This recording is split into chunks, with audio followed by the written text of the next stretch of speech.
So Unit 2 is all about chemical equilibrium, and we're going to introduce that in this first lesson, and then we'll learn about something called the equilibrium constant. But the thing I want to say up front is that this is a huge concept in general chemistry too. Most of the topics that we will talk about for the rest of the course really depend on your understanding of the concept of chemical equilibrium. Okay, so chemical equilibrium. Get out! So we actually introduced this in Chem 1, you may remember that when we talked about weak acids and weak bases in our unit on solution properties and solution stoichiometry, we use this double directional arrow. And we told you that it means that it represents a reversible reaction. And that means that the reaction can go and does go in both the forward direction to the right, but also those products that you produce can go in the reverse direction to the left.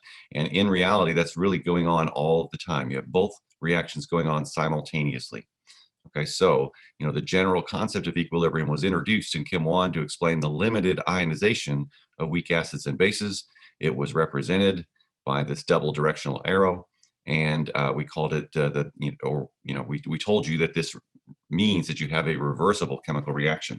That's what I'm talking about! Okay, so we have already kind of set the stage for talking about reversible reactions in Unit 1, and we told you sort of in passing that all chemical reactions are, in theory, reversible, because if you remember, we have a energy versus reaction profile diagram, looks something like this, where we looked at the energy of the reaction versus the reaction progress, okay? And remember that there was that activation energy, that energy hump, that barrier that the reactants had to overcome in order to transform into products. Well, whenever you see a one-directional arrow in a chemical reaction, what this is implying is that it just says that that reverse activation energy is so big that it's just impractical. It's unlikely that the products that you create are going to gain enough energy to overcome the activation energy barrier and go in the reverse direction. So that's what that means really in chemistry. When you see that one directional arrow, it just means that the reverse reaction is not, practically speaking, possible because of the large activation energy that would have to be overcome. Okay, so it's just really big. That activation energy for the reverse reaction is just so large that it's just not practical. Just comparing the two. Okay, so a little bit more about the concept of equilibrium. So the thing about equilibrium, and this is where we kind of get the name from, is that there's really no observable changes taking place if you're looking at it from the large scale, at the macroscopic level. It looks like everything has just reached a steady state and that nothing is really happening. Yes! Okay, so there are no observable changes if your observations are being made at that on the large scale, at the macroscopic level. But when you get down to the molecular level, there is really a lot going on. Okay, it's a dynamic situation. But a system in equilibrium is dynamic. All we want to do is pump you up. So it's just that the changes are occurring at the molecular level, so we really can't see them. And so I think this is a good example of what is going on. But the bottom line of it is that the process that's occurring in the forward direction, that rate equals the rate of the process occurring in the reverse direction. So if it's a chemical reaction, then the rate of that forward chemical reaction eventually equals the rate of the reverse reaction. And so it appears that nothing is going on, but really at the molecular level, you have a lot going on. And again, this animation kind of illustrates that. So, from far away, it might look like this slinky is stationary. It's not moving, right? Relative to this white piece of board behind it, it's in the same position. But when you think about it, a lot is going on. It's falling down the stairs, but at the same time, this guy is cranking these stairs. And the reason why it looks like that slinky is not moving is because the rate at which the stairs are moving has matched the rate at which the slinky is falling. So the rate of the forward reaction is equal to the rate of the reverse reaction. So here's another analogy that you might find helpful. That in this situation, it looks like, this guy is going to be okay because the rate at which the water is coming in, the leak in the boat, is equal to the rate at which he's shoveling it out. Okay, so this system has reached a point of equilibrium. The rate of water flowing in has reached the rate at which the water is flowing out. And so, he'll never be able to get all the water out of this boat because until the leak gets fixed, right? Because the water's going to constantly be flowing in. The best he could do, the best he could hope for, is to reach that point to where the rate at which he is shoveling the water out matches the rate at which the water is coming in, and so that water level inside the boat will not rise any longer. Okay, it reaches a steady state. Okay, so like I say here in this note, the best that this guy can hope for is to reach a point where the water level in stays constant. It reaches a point of equilibrium. Okay, so now what I'd like to do is I'd like to actually work with you to get this part of your notes filled in. We're going to draw some diagrams of how the rate of the chemical reaction proceeds with respect to time and how the amount of reactants products change with respect to time to illustrate this whole concept of chemical equilibrium, okay? And so the reaction we're going to work with is we're just going to call our reactants R, all right? And then we're going to monitor the forward reaction, okay? And we're going to do that with a red curve.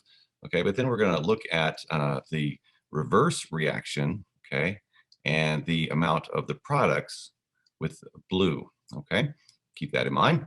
So when it comes to the forward reactions, where we have reactants becoming products, we know that that forward reaction is going to be the highest at time zero. We'll call this point time zero right here, okay? Because that's where the concentration of our reactants is highest. And then as time goes by, that rate is going to go down because I'm losing reactants over time. And then you'll see that eventually it's flat lines. It becomes the same value and does not change over time. All right, so that's the rate of the reaction for the forward reaction. Okay, so the red is forward in this case. All right, so now we're going to look at how that is with the blue, because remember, this is a reversible chemical reaction. So as soon as I start making some product, those products can react with each other and form the reactants back. It goes in the reverse direction. But again, we know that at the beginning, the reaction rate is zero because there are no P. There's no P yet. But as soon as I start making some P, then that rate of the reverse reactions can, start to go up. And then what you'll see is that eventually the rate of that reverse reaction matches the rate of the forward reaction. Okay, and so it's at that point. So this dashed line right there, that dashed line represents equilibrium. Okay, that's when we reach that chemical equilibrium. And the rate of the forward reaction at that point becomes equal to the rate of the reverse reaction. That's the definition of chemical equilibrium. Okay, so now let's talk about how the amount of the reactants and products changes over time. Well, again, at the beginning, we're going to have the highest concentration of reactants at time zero. Okay, and so then as this reaction proceeds, so as time goes by, the concentration of my reactants is going to go down. Okay, and then what you'll see is that once I reach chemical equilibrium, that amount, that concentration of reactants remains the same. It reaches a steady state. The reactant concentration does not change over time once I reach the point of chemical equilibrium.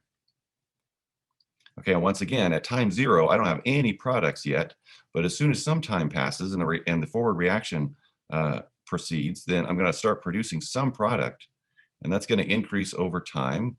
And so once again, once I reach that point of chemical equilibrium, then that concentration, that amount of product reaches a steady state and stops changing over time. And if you think about it, that makes sense, because what's going on is those products are going in the reverse direction to give me back my reactants. And so once I reach that point of equilibrium, what that means is the rate at which the forward reaction occurs matches the rate at which the reverse reaction occurs. So whatever concentrations my products are at and my reactants are at, that's going to stay the same over time because I'm constantly producing each of these at the same rate. And so those are two different ways to represent chemical equilibrium. One way is to say that the rate of the forward equals the rate of the reverse at that time where we reach equilibrium. And the other way to think about it is that the concentrations of the reactants and products stop changing as time goes by once we achieve chemical equilibrium. Okay, so here's just a little bit neater drawing of that if you want to look at it a little cleaner.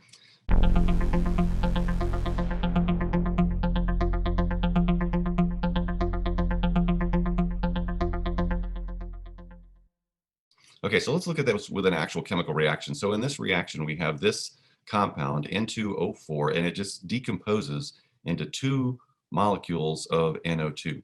And so the N2O4 is a colorless compound, whereas the product, NO2, is a brown colored compound. And so let's say that I have this reaction flask right here, okay, and I just put some of my reactant in there. I just put some fresh N2O4 in there, and that's all I got. I've just got fresh N2O4, and that's like times 0 or near the beginning. So that's what this dashed line represents, okay? And so because this is a reversible chemical reaction, what's going to happen is, you know, we know that this reaction is going to go in the forward direction. Okay, so as time goes by, you know, that's what this dashed line represents. Moving, you know, it moved from this position to this position. So some time has passed, and you'll notice that in the flask, it's not colorless anymore. It's got a little bit of brown color to it, and that's because some of this forward reaction has occurred. Some of my freshly prepared N2O4 has reacted and formed some NO2, right? So, you know, one or looks like 2 of these N2O4 molecules broke apart and formed 4 of these NO2 molecules, which are brown, and that gives us a little bit of color. Okay, and so then we haven't reached equilibrium yet. So once it finally reaches that point where these concentrations stay the same, we flip the position of the diagrams here. Now that the top one is the amount and the bottom one is the rate. So once the rate of the forward reaction matches the rate of the reverse reaction, okay, that's when we reach a point of equilibrium. And so that's why it's not completely brown. It's still, you know, got some transparency to it, because for every reaction that I have going in the forward reaction, like this molecule, transforming into these 2 guys, let's say, then the other reaction is going to go at the same rate, and so the reverse reaction occurs at the same rate. That's what we mean by chemical equilibrium.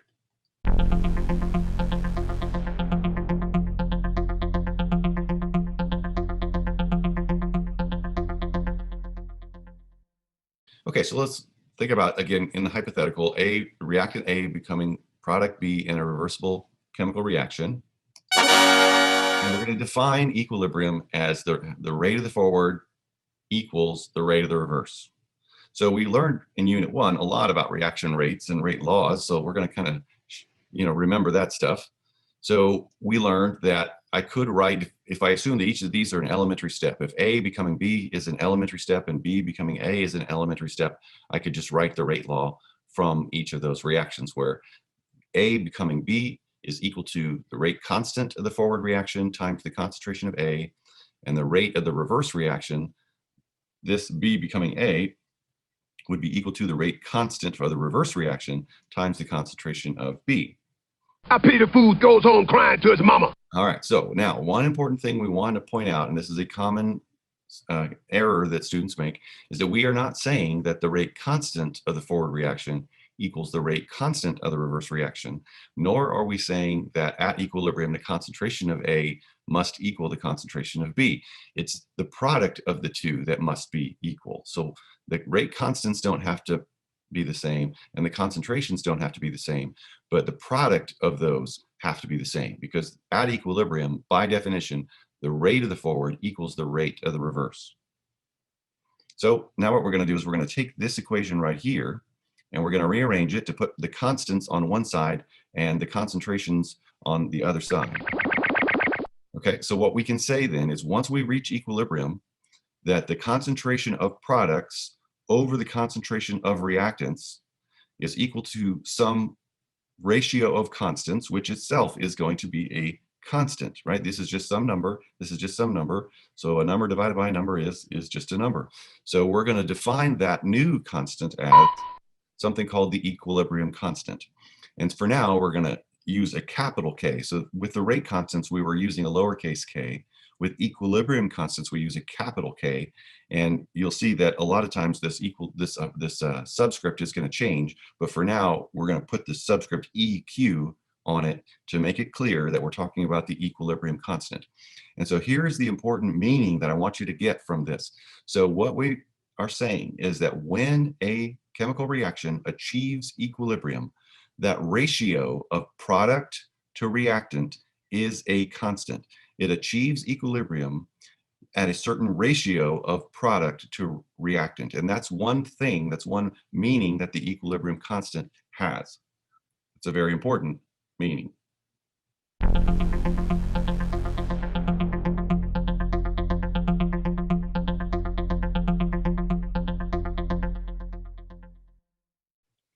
Okay, so this thing called the law of mass action is just it's a fancy term for doing what we just did with a smaller reaction. In the previous example, we just had A becoming B. Well, in this case, we have multiple reactants and products. Okay, so if we have just this hypothetical general chemical reaction, I could write an expression for the equilibrium constant. Okay, and it's just, here's the pattern: products over reactants, and the coefficients become exponents. So this coefficient becomes an exponent. This coefficient becomes an exponent. Same thing with the reactants. Okay. So that is by definition the equilibrium constant for any reversible chemical reaction. Now here's another important thing.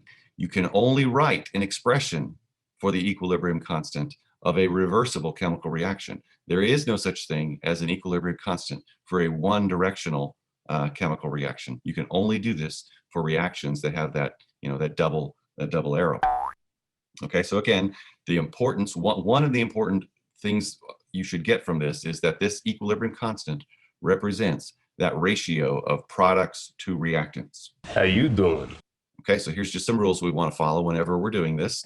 So another thing to keep in mind, and this is also very important, is that it's not like these reactants have completely transformed into these products.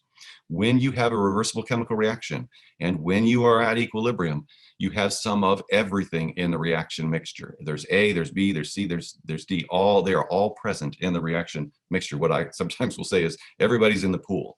So you've got some of everything there. It's just that once you achieve equilibrium, they are there in a specific and set ratio. Okay? So again, when the reaction reaches equilibrium, the concentration of everything does not change over time. So the concentration of A, B, C, and D, they do not change over time. That is a definition of chemical equilibrium. Okay. Now here's another important meaning that we can glean from that ratio. I already told you that the equilibrium constant, it's a number, it's a value, and it represents that ratio of products to reactants. Well, that value has important meaning. So one thing, if that number is greater than 1, then that means that the equilibrium favors the products. So it doesn't mean that we get rid of our reactants totally, but we can say that it favors the products if the amount of product is greater than the amount of reactant, right? Because that would lead to a value that is greater than 1.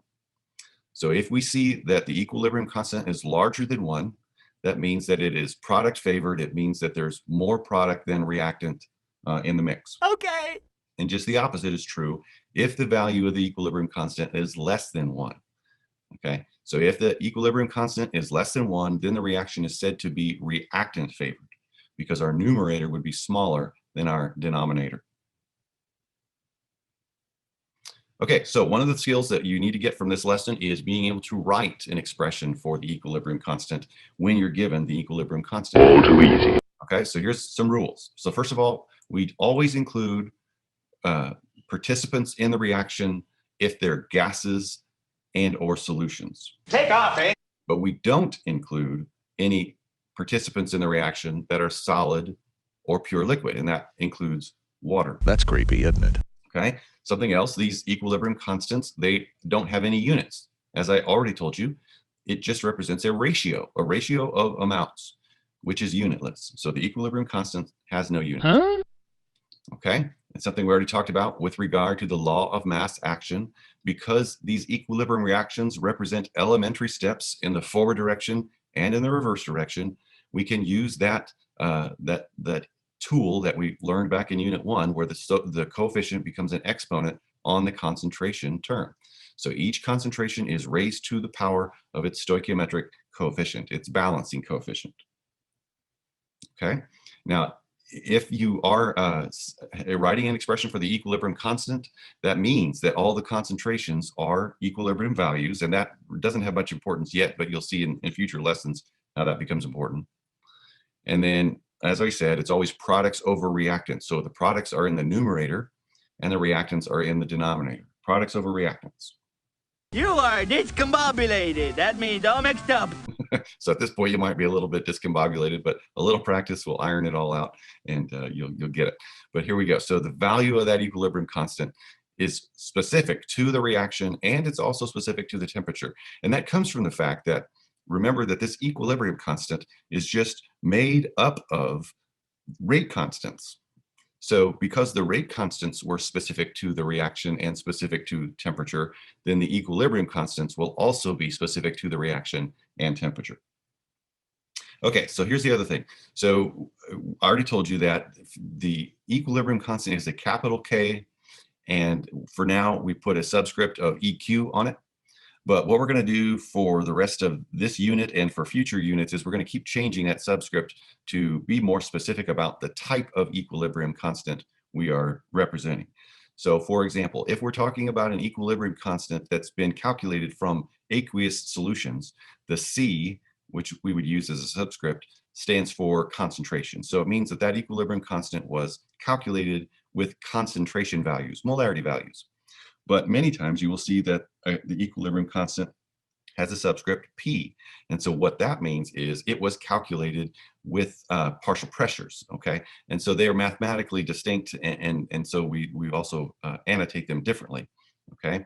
So if you see a K sub C, it means that the value of that constant was determined with concentration values. If you see a K sub P, it means that the value of that equilibrium constant was calculated using partial pressures of gases. All right, so let me do some examples. So as I told you before, that we don't include solids and liquids in our expression for the equilibrium constant. And so if I have this reaction right here, notice that again, it's a reversible chemical reaction. So, and emphasizing again that we can only do this, what we're about to do, we can only do with reactions that are reversible, with reactions that have that double arrow. And so I see right away that this reaction has a solid in it. So I know I'm not going to include this solid, this sulfur, in my expression for the equilibrium constant, but I will include these two compound, or these two, species, the oxygen and the sulfur dioxide, because they are gases. All right. So if I were to write the equilibrium constant expression for this chemical reaction, it would be products over reactants. Okay, and the coefficients become exponents. So coefficient of 1, exponent of 1, coefficient of 1, exponent of 1. And I left out this sulfur. I left out the sulfur because I exclude those every time. Okay, but again, the way I would represent this is kind of optional. I can represent it as a K sub C if I calculated it based on the concentration of those two gases. But I could also calculate it based on the pressures of those two gases, and that would be annotated as a K sub P. And that would be calculated with the pressure of the sulfur dioxide divided by the pressure of the oxygen. Why? Okay, well, so you may be wondering, well, why do I leave out solids and liquids when I'm writing equilibrium constant expressions? Well, really, it's because that these concentrations or pressures would be so small or so large and relatively constant, so they would not really have an impact on the value of the equilibrium constant. Okay, so because these concentrations are essentially constant values, they're very low for solids or very high for liquids, and so they just don't get represented. Okay, so some more examples. So for these two reactions, I want to write the equilibrium constants. All right, so the equilibrium constant in this case, and I'm going to do it with regard to the concentrations, so K sub C, and it's products over reactants. So one of the products is acetate, C2H3O2 minus, and there's another product, H3O plus, so times the concentration of H3O plus over the reactants, so the concentration of acetic acid, HC2H3O2, but I don't write a term for the water because it is a pure liquid. Okay, so products over reactants, coefficients become exponents, and I leave out the solids and pure liquids. That's the mantra that you hear from me a lot. Products over reactants, coefficients become exponents. You leave out solids and pure liquids. So if you memorize that mantra, it'll really help you with these kind of questions. All right, so let's go ahead and do this one. So this one, again, we're going to represent it as a equilibrium constant calculated with concentrations. And so products over reactants, well, in this case, my product is a solid. So I'm not going to include a concentration term in my numerator at all because I don't have a product that is not a solid or pure liquid. I only have one product and it's a solid. So how do I do that? Well, I still have to put a position holder in there. So I'm going to put a 1 in there. It's just a placeholder. Okay. And so that's my products. Now over reactants. So my reactants are the concentration of lead 2 plus times the concentration of Cl minus. But in this case, I'm going to put a coefficient, or pardon me, an exponent of 2 on there because coefficients become exponents and I leave out solids and pure liquids.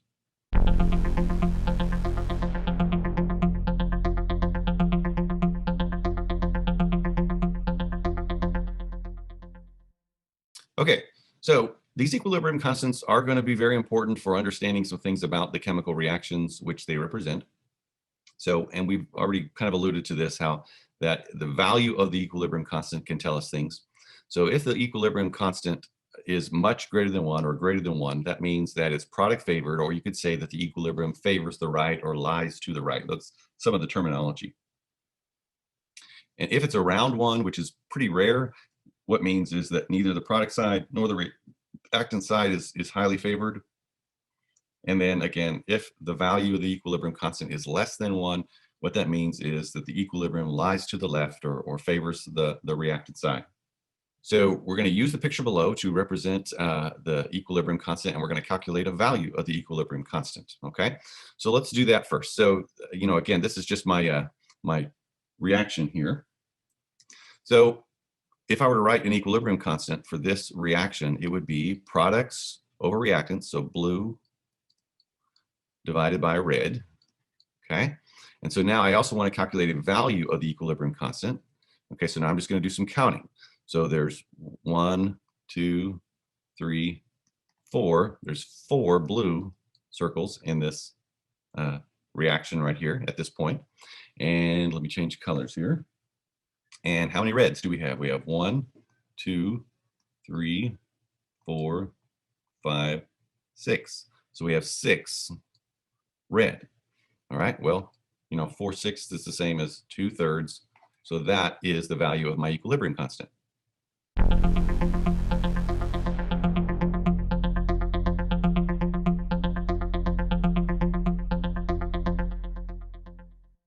Okay, so you had a chance to work on this one, so let's see how you did. So if you were to write an expression for the equilibrium constant, it would be products over reactants. So I would have the green circles over the number of red circles squared. Products over reactants coefficients become exponents, okay? And so then you just do some counting, and you see that you have 1, 2, 3, 4, 5 green circles, and you have 1, 2, 3, 4, 5 red circles. So that would be 5 squared, which is 25. So 5 over 25, which is the same as 1/5, which is, you know, in decimal is 0.20. Okay, so you got some practice writing expressions for equilibrium constants. So let's see how you did here. So in this case, if I were to write an expression for the equilibrium constant of this chemical reaction, it's products. So here's my product. So the concentration of NH3 over reactants, but I also raised it to the power of its balancing coefficient. So that would be squared. And my reactants are N2 times the concentration of H2 raised to the power of 3. Okay. And then down here, I would have the equilibrium constant is equal to the concentration of the silver ion times the concentration of the chloride ion. And I leave out this silver chloride as the reactant, so it has no denominator, right? I could also do it over 1, but it's not necessary. So yeah, that's important to note, is that it depends on how you were asked to write out the expression. If you were asked to write it out as based on the concentrations of these gases, you would do it as a case of C with concentration terms. But if you were asked to do it in terms of pressures, like if you were given pressures in the problem statement, then you would do it as a case of P, and you would calculate it with the pressures of the gases that you were given. Am I right or am I right or am I right? Right. Okay, so you had some time to consider this question. And if you look at all these statements, the one that doesn't make sense or is incorrect is B. because it says that it is product favored, but then I look at this equilibrium constant and it is less than 1, right? And that means that it's reactant favored.